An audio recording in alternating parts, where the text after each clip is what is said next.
so they're just not that into you. I think one of the most difficult things about being in a single season is when you see somebody that is so fly, like they got everything going on. They're attractive, they love Jesus, they've got a good job, they could provide security, they are the bee's knees. They walk past you and your inner person screams.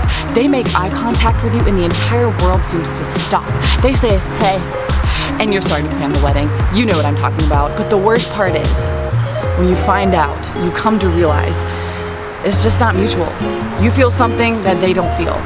And have you ever done that thing where you kind of start to justify their lack of interaction with you for these secretly suppressed feelings? Kind of like, well, he doesn't really talk to me and he doesn't really look at me, but it's because secretly we have a connection. He wants me. What if he's just said hi to you because he's being friendly? Or what if his lack of interaction is because every time he's in your presence, you're sweating profusely and it's freaking him out? Whatever is going on in his head, how can we be okay with uninterested? If we dig a little bit deeper, the reason that we long for and we desire human relationships, specifically in a romantic context, is because we all crave validation. We all want to know that we are worth being noticed. When you find yourself more focused on the uninterested person that you are interested in, rather than your infinitely invested Father, you're gonna find yourself in a place that's incredibly and emotionally exhausting. Don't try to cup it or cage it. Don't try to force it or fake it.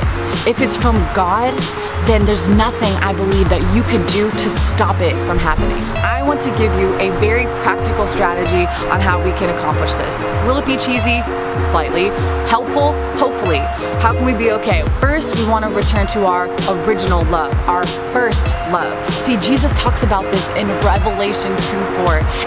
He's encouraging the church at Ephesus to return to the love that they once had, that fiery, passionate love for Him, pure love for Him that they had originally.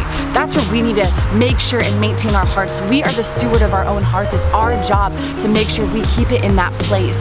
We make sure that Jesus is on the throne of our heart and not this uninterested person that we're interested in. Second, we want to kill them with kindness. Love God, love people. Serve God, serve people. Go and get some godly counsel and advice. Get wisdom poured into you and then pour that out onto somebody else. Go volunteer somewhere. Go help a sweet old lady cross the street. I don't care. Ask God. Tell Him to show you what you can do.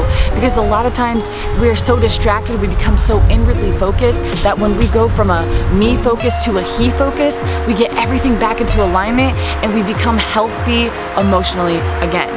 And when you do these things, when you return to your original love and you kill them with kindness by loving God and loving people and being the hands and feet of Jesus, God will align you. Disney said to follow your heart. Jesus says lead your heart. When you're not feeling a certain way, don't adopt those feelings as your identity, but choose to operate in the opposite spirit of that, and eventually your emotions and your feelings will catch up. Another thing I like to pray too is for God to give me the grace to put my affections upon Him when they've kind of squandered and spilled out onto other people or other things. I hope this encouraged you guys in some way. I totally understand the struggle. It's very real of being interested in somebody that is completely just wants to stay in the friend zone, if even that. Guys, keep going after God with all you have. Love Him, seek Him, pursue Him, fear Him. Remember that if it's God's will, there's not going to be anything that you can do to stop it from happening anyways. Keep your eyes on Jesus, seek Him first, and He will add all those things unto you. Amen. Peace out. Have a great day. Bye-bye.